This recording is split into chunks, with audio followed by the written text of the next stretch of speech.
Arrivés en fin de ligne, nous laissons les mécaniciens à leur manœuvre pour le retour.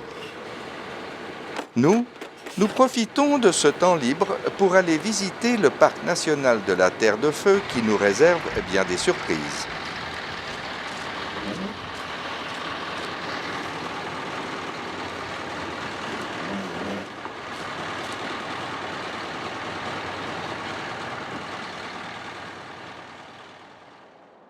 Le parc, créé en 1960, couvre une surface de 63 000 hectares. Il est divisé en 3 régions. Une réserve naturelle fermée d'accès interdit, une réserve naturelle sauvage d'accès restreint et une zone récréative qui est la zone que nous allons vous faire découvrir.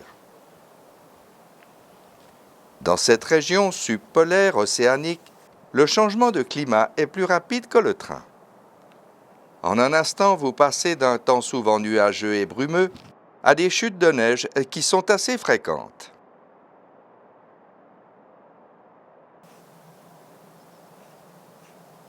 Les saisons sont peu marquées avec des températures qui avoisinent 0 degré, quelle que soit la période de l'année. Le parc présente une topographie glaciaire typique qui alterne avec de profondes vallées baignées par des fleuves et des lacs.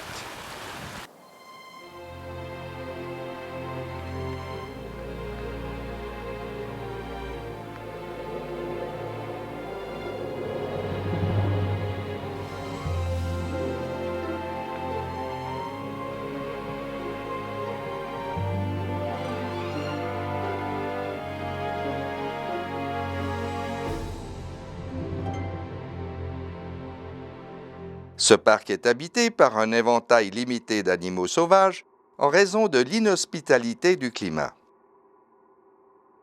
Mais nous avons tout de même croisé l'oie de Magellan qui vit généralement en couple, un petit épervier comme le chimango et des mammifères. L'un des plus caractéristiques est le guanaco, que l'homme chasse pour l'extrême finesse de sa laine, alors même qu'il est protégé. Des équidés en liberté ainsi que d'autres espèces introduites par l'homme qui, après seulement quelques dizaines d'années, se sont multipliées grâce à leur facilité d'adaptation, comme le lapin commun. Voilà, c'est tout ce que nous avons observé dans le peu de temps qui nous était imparti. Mais laissons-nous emporter par ces paysages qui s'offrent à nous avant de rejoindre à 7 km d'ici la Estación del Fin del Mundo.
De retour, nous récupérons notre voiture pour rejoindre Ushuaia, où nous profitons du mauvais temps pour visiter la fameuse prison, qui porte aussi le nom de prison des récidivistes ou pénitencier du bout du monde.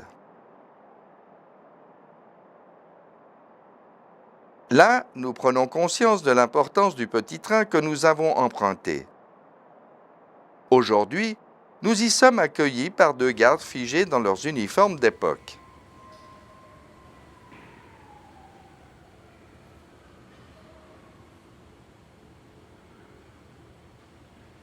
En 1884, les premiers bagnards arrivent et fondent le 12 octobre de la même année la ville d'Ushuaia.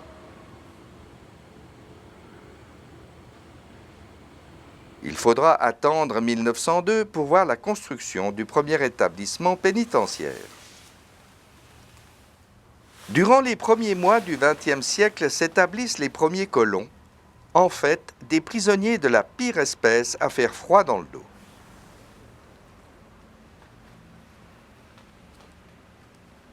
Certains d'entre eux sont très connus comme l'assassin multirécidiviste Matteo Vance, que l'on appelle le Mystique.